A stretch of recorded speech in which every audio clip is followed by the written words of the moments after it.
Hi, she's Trixie, and I'm Sarah, and this is Our Yarn World, a place where we come to share the love of yarn crafts and all that it gives us and what we hope it gives you. We're on episode 184 today, and we are coming with, I feel like today is much more like us imparting ideas to you. And crafty days. Just things that when you're not having the itch to necessarily crochet or knit or however you yarn craft, to just maybe needing inspiration, that's just kind of like small practical things. That's the sort of episode we're doing today. Yeah. So join us, get comfortable, get something nice to drink, and just kind of hopefully let us inspire you to maybe be a little bit more thinking outside the box with some things that you have possibly laying around the house and don't even realize you could be using them for so many different things. Oh yeah. So I have so many things. So many things to show you. But the one thing that I would like to show you is I wanted to, with my beading, I wanted to make some more charms. And so my idea at first was to use Scrabble tiles and put the eye hooks at the top. When I tried, and I didn't have a drill bit to drill into it first, so I got it started, but then it would start cracking the tile. So I was just like, well, this ain't gonna work. So then I have a book on all kinds of things that you can get for beading, and they're called findings. Anything that you can find to add to your beads, and or make charms with, or all kinds of things. So what I ended up getting was, I got that book out to figure out the name of what I was looking at, and luckily it was on the first page. So but they're called bales, and they're called glue-on bales, and I'm not sure if you're seeing this, they have a hole at the top, and they have a little leafy bottom that you put the glue on, and then you stick it to the thing that you want to make into a charm with E6000, and you let it sit and cure so that nothing comes apart on you. And I'm going to show you what these look like. Now, first of all, I got this tin way back in the day from our church. It was Mother's Day. It was filled with chocolates and Russell Stovers, and I just thought this tin was just the greatest, so I've kept it all these years. And so it is filled with the tiles from Scrabble, and I have the red ones and I have the wooden ones. Well, they're both wooden, but one is a red and the other one is a normal color. And I just put the little bales on the back so that they can hang from whatever you are making. If you're making a necklace, or if you're making a keychain, or anything, you can hang it from there. And it's very nice, and they're very sturdy now. And I have all kinds of them. I still have more that I'm gluing up, but I do probably 20-25 a night, and let them cure overnight, and until the next time I want to do some more. And with it being so hot right now, I'm letting it sit a little bit longer, and some have been able to take the bale off. I test them before I put them in a tin. If they are coming loose, I glue them all over again. I take the old glue off and I put the new glue on, because I want them to stick whenever I give somebody something, I want them to be able to have it for a long time, and I don't want them to have to worry that things are going to come apart. So when I ordered them, there was 400 glue-on bales. They came in 5 different colors, so I had 80 in each bag. And I had a brass, I have a silver, I have a gold, I have a rose gold and another kind of silver. Maybe it's sterling silver, I'm not sure. Anyway, those 2 are still back in my craft room. I was only using these 3 to put onto these Colored. Yeah, Scrabble. the Scrabble tiles. And then I wanted to show you, I got some new tools. Now, I was telling my husband that I needed some bent nose pliers. And we were at Menards at the time. And so we looked in the aisle and we were able to find some bent nose pliers that are just my size. I know that you can get them in the, Hobby Lobby, Michael's, all that too. A lot of times they're the small kind that just, they hit your hand wrong because they're just so tiny. I wanted something that fit my hands at the right spacing. And these I can use with my jump rings. When I do my jump rings, I like to have the bent nose, and I only had 1 pair of them that my husband had gave me years ago, and they're just, I don't know, kind of grimy, from his garage, working in the garage and stuff like that. So now I have brand new ones that I can work on all kinds of jewelry and beading and jump rings and all kinds of things. I'm very happy with these. And then I wanted to go to Hobby Lobby the other day to get some round nose pliers because, like I said, the ones that I had from Joann's came in like a 3-pack, and they were just the little tiny things. And you don't need those. I'll take them. Okay, and they just hurt my hand right in the middle. If you have to wind wire of any kind, you don't want your hand hurting while you're doing it. No. So we went to Hobby Lobby after my eye appointment the other day. Try doing that with your eyes all dilated. I'm just like, okay, where are they? Luckily, my husband was with me. But I was able to find some round nose pliers that are nice and tall and fit my hand. That's such a good deal. I love having things that the right tool makes the job easier, right? And if you got the tools that fit your hand, that makes it even better.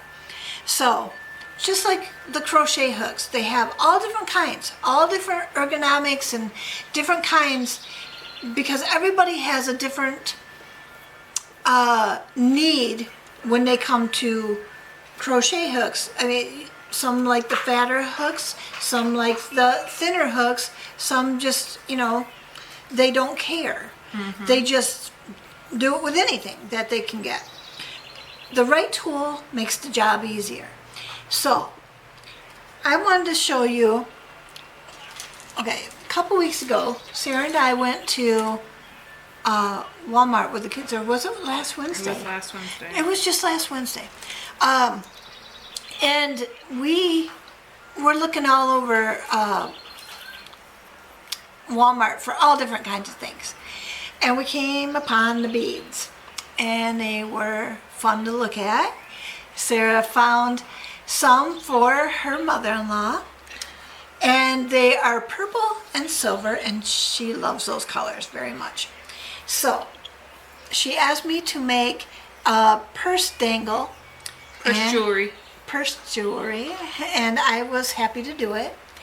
Aren't these beautiful? Oh my gosh. They just shimmer and shine.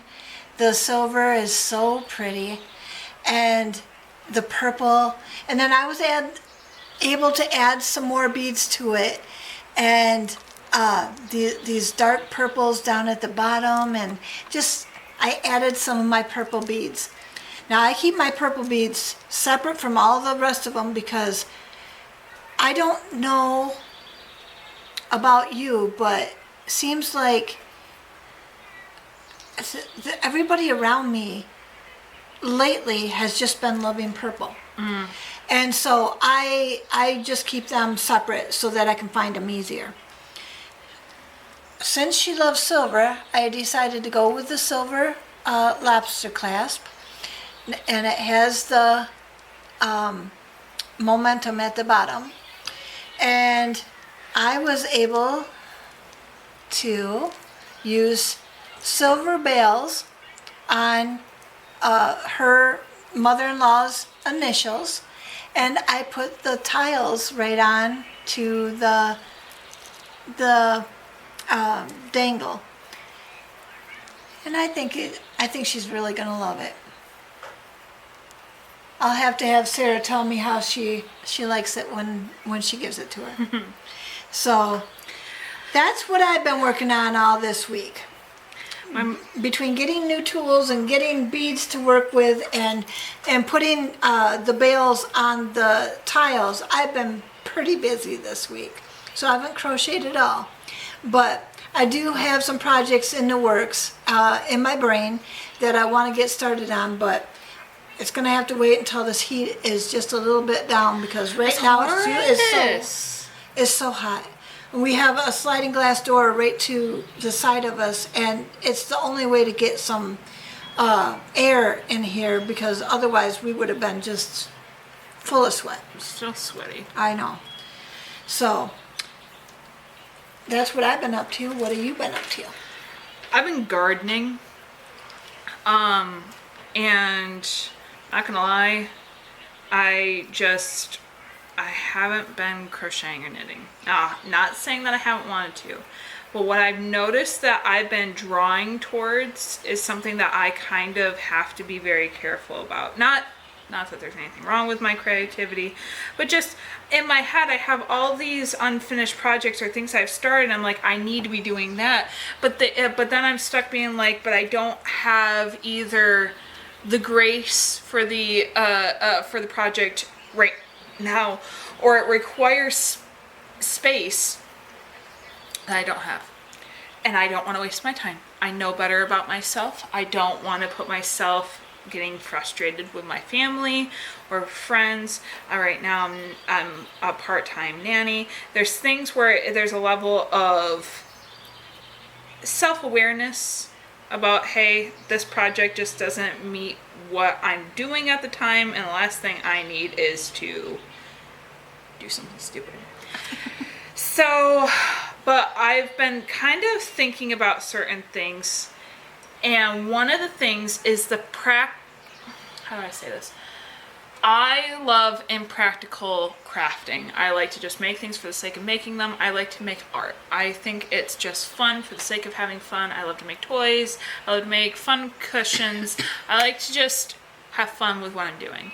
But there is a reality to the fact that the art of doing things for the sake of a need, having a craft that eliminates need, is also just as rewarding. And I think this has been coming from me and my gardening. There's been a reality to kind of like my FYP and what I normally watch being kind of more centered towards maybe homesteading or just the act of being a little bit more self-sufficient.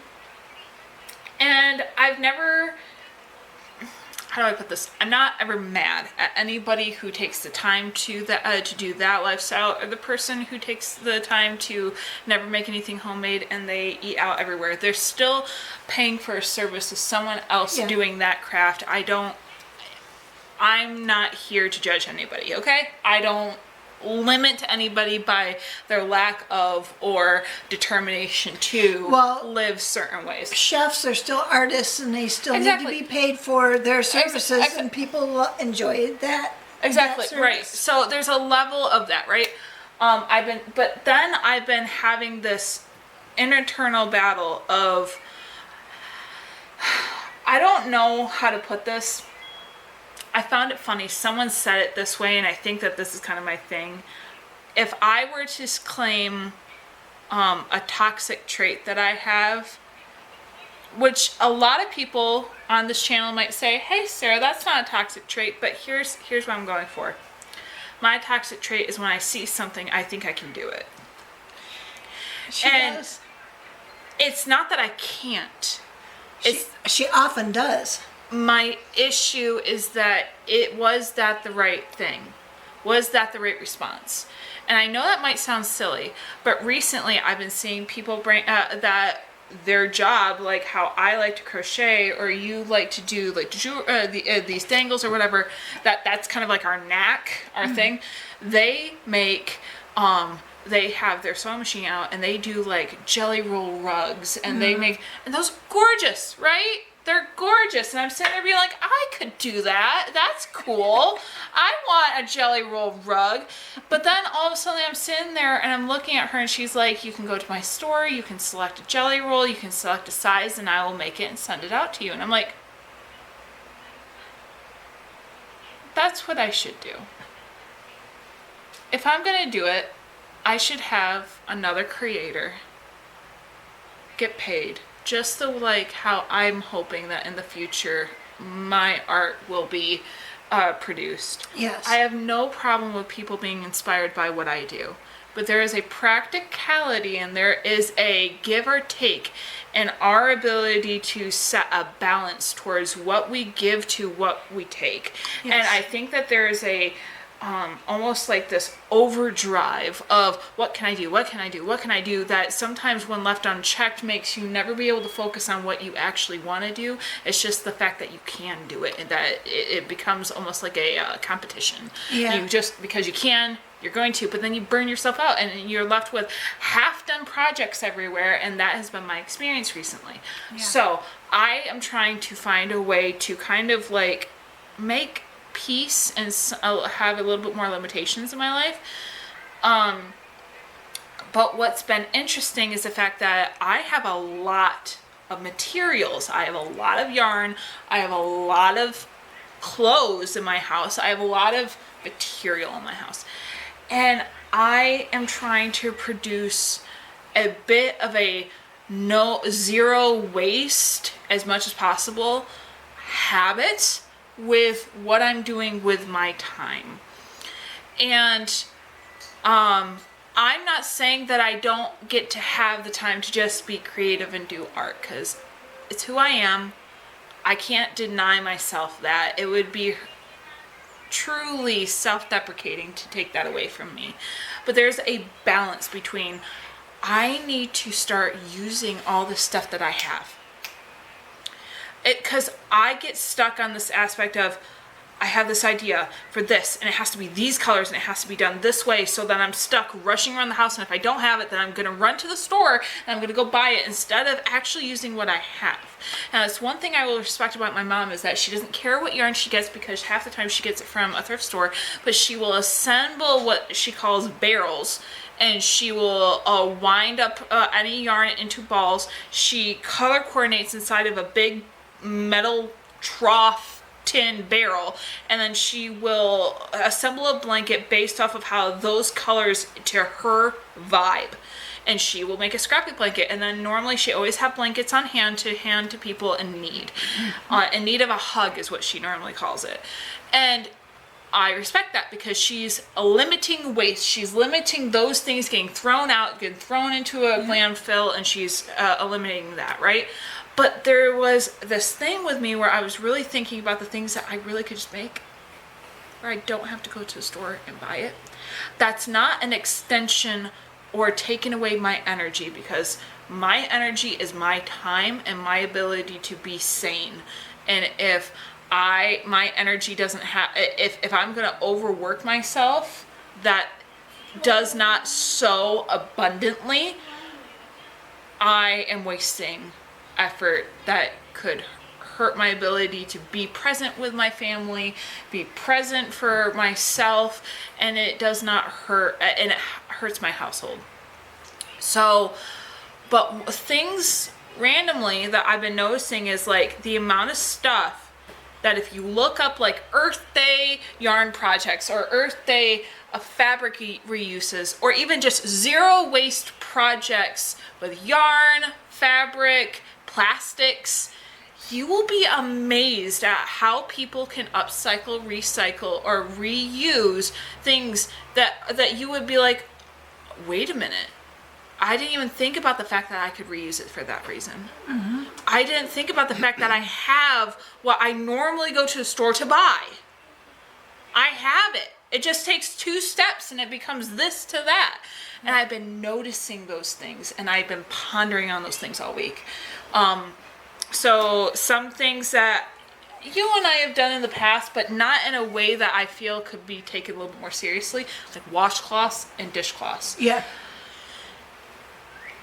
They take a certain type of fiber to be able to be used the way that lets them last longer and be the most effective in the home. But if you have them, use them. Yeah. Just make a square, make a triangle, make whatever shape. Yep. A circle. It doesn't have to be a square, a rectangle. It can be whatever shape that fits your hand, that allows you to get what you need to get done, washed or dried. You can make rags, you can make this. It doesn't matter. Upcycle. Another thing that I noticed that was kind of interesting, have you know like can cozies? Mm-hmm. A lot of people use them for their cold or whatever. You can do that, and you can do mug cozies and stuff, and I've seen those around. Bowl cozies, like when you're getting the bowl out of the microwave and it's really hot, you can put it inside this cozy that allows you to have handles and transport the bowl around. Nice. And then it has its own placemat already designed so that it doesn't burn any surface you're putting it on. Nice. I love that idea. I saw those ideas, and they are not that expensive.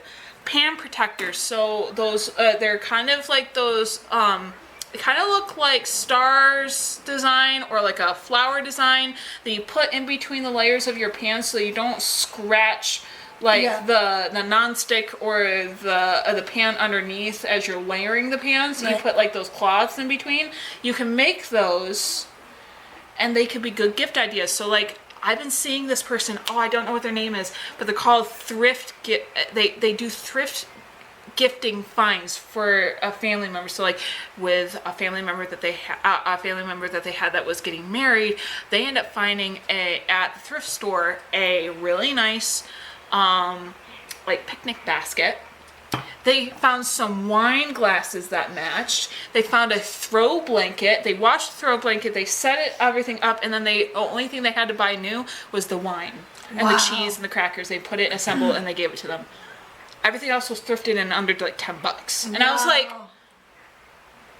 I don't know why this is getting to me, but even like with the pan protectors, you could thrift some pans for a person that's now getting their first home or whatever, make those and kind of create this like conclusive gift of like, these pans will last longer because I'm giving you something that will give them the ability to last longer, even if they've been used or gently used.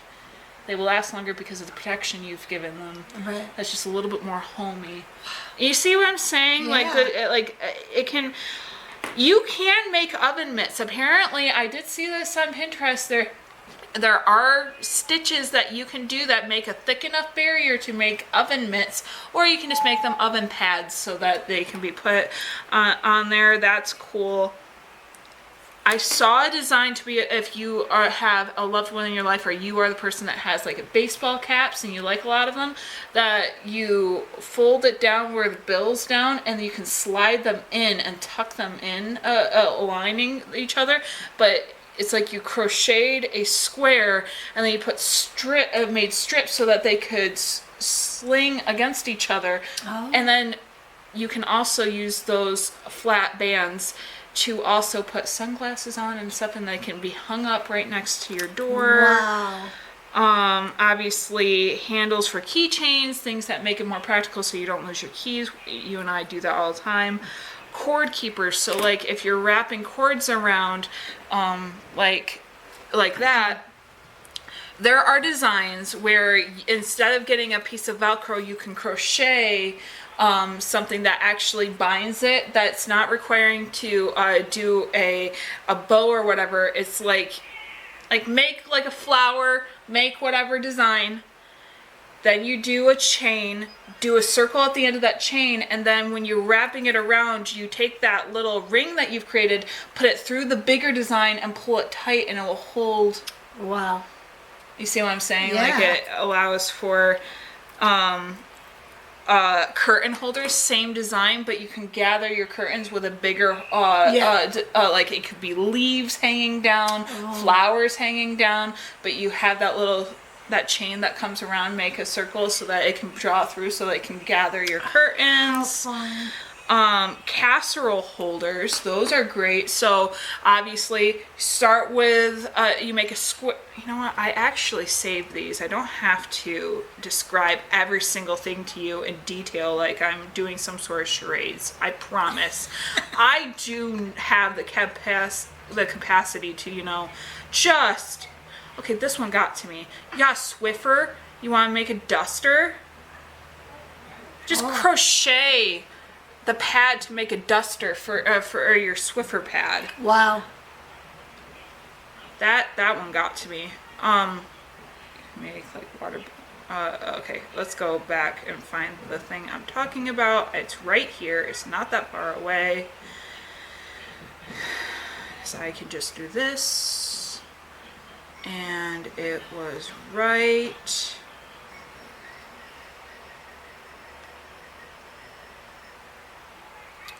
Here. So, most casserole holders, the design is simple. You're just making the big rectangle the size of the casserole dish. You get some. You can either crochet the circles on the 3 of the 4 points, and then feed the one handle through those things and hold it, or you can, however. But that would be a cool gift. Maybe you have a mom, a new mom, new family, baby. You want to hand them a hot meal. You can also just give that to them. Yeah. It's a good little gift. It's also practical. They fold easy. You can put them in the drawer. And wash them. Yep. Garbage bag dispenser. So I'm actually doing that right now. You normally, if you save plastic bags such as like grocery bags that you get, you can make a dispenser for them by just being able to make a hole at the bottom that stays open, but it cinches at the top. You pack them in, you're able to grab them from the bottom as they hang. I've seen people actually make it look like it's a dead possum, crochet like a dead possum, so it's the mouth you're taking it out of. I know it sounds really funny, but it's just, people just get creative. Armchair caddies. Yeah. We all love those. Wall hanger organizers. Those you don't think about, but the reality is that people buy those. Pretty. I like the yarn they use. You could literally get a stick from the yard, crochet around it, make a blanket, be able to make pockets on the outside, make a chain, stick it to the wall. How awesome. And that could be for the bathroom. You could do it for anything. There's endless amounts. I could go going on. The ideas are endless. Some of them really got to me. So like makeup remover circles. Oh yeah. You can actually, there are very specific stitches that create texture that allow you to do it, that you can make little circles that can be washed over and over again, just reusing. Some things you just don't realize they're being made because there's a need for them, but you don't realize about the fact of the simpleness of, I can just make that. Yeah. Because it's an extra step in your day, but it's a step that gathered up can save you some money. And I'm not trying to be that person. What I'm trying to be is someone that kind of is able to think long term, able to start thinking a little bit more, and not just environmentally sound, but be able to use my gift as a means to be able to self-sustain a little bit. One of the things that I wanted to talk about before I ended this was the conversation about socks. And I know it probably seems silly, but clothing is in this realm of possibilities too. Yeah. Mittens, socks, gloves. I just said gloves, but scarves and hats. And Even shirts. just thin shirts. You can make shorts. You can make everything, really. But some of the things like socks. I know it sounds really crazy to say it like that, but I've been struggling to find socks that last Yeah. recently, especially for the children. And it's not because they're growing. Like, holes get in them so fast. They're so thin. And means that they're breathable. But if you can crochet or knit them real fast and have them be able to be for the kids, Yeah. and you can make them, you can patch them Yeah. because you know what you're doing. Because they're your socks. It's a skill that I know seems a little taboo, maybe, like a little bit like, oh, you're just knitting some socks. And it's kind of like there's people out there that just knit socks. but there's that aspect of it's a practical thing that normally they don't wear through as fast. Yeah. And so there's something to that where it's like some things are just not as worth buying as making. Right. And so I'm trying to explore that zero waste, not kind of learning how my craft can benefit my household, where I'm not trying to be obsessive. There are some things just like that jelly roll rug where it's easier to have another crafter who's already gifted in that. Not just me being like, oh, I can do it because I can do it, but someone who's already gifted in that does it for a living, that I can help pass on that blessing. And support a small business. Yep. But there's a level of, I know I can wash that. I know Yes. I can throw that on the ground. I know it looks nice. I know they're durable. Yeah. There's some things where there's just a practicality, and I want to learn how to give and take. I want to learn how to have better balance with my gift of being able to crochet and knit and stuff, while also being able to be like, I want to be able to go to the store and be able to enjoy maybe buying the picture on the wall that's really fun, because I don't have to go buy the socks and go buy the this and Yeah. go buy the that. It allows room for more money for things I might want to be able to do that might be just as silly or might be practical and saving up for something. There are some things where it's like, this gives, my gift can feed me for the future, not just because I am preparing for something like socks, but I'm also setting myself up to not need to buy it so that I can do it. And I have so much stuff. I've been learning how to make t-shirt yarn. I've been learning how to repurpose the materials I have in my house, how to make this, how to make that. There are things where it just makes sense to upcycle, reuse, Yeah. learn how to do zero waste, learn how to save food scraps to make fertilizer, learn how to do different things, because in the long run, it feeds a future me, a future home, a future this. Yeah. As it's just simple, those simple things like brushing your teeth every day, taking your vitamins, going for that walk, feeding the dog, the simple things you do every day, Right. that if you add them just a little bit to, don't overwhelm yourself, but just like another new skill that can become second nature that can feed you long term. Yeah. Just like making that dough that you can knead at night and then be able to bake it in the morning. Yeah. That simple, like people that used to just stay and live on homesteads had very specific routines that sustained them for such a long time. Yeah. And I'm not saying that civilization and our ability to be able to always have things if we need it on supply isn't a good thing. But there's some gifts and some things that they never needed to change. Yeah. We never needed to change them. They just worked. Yeah.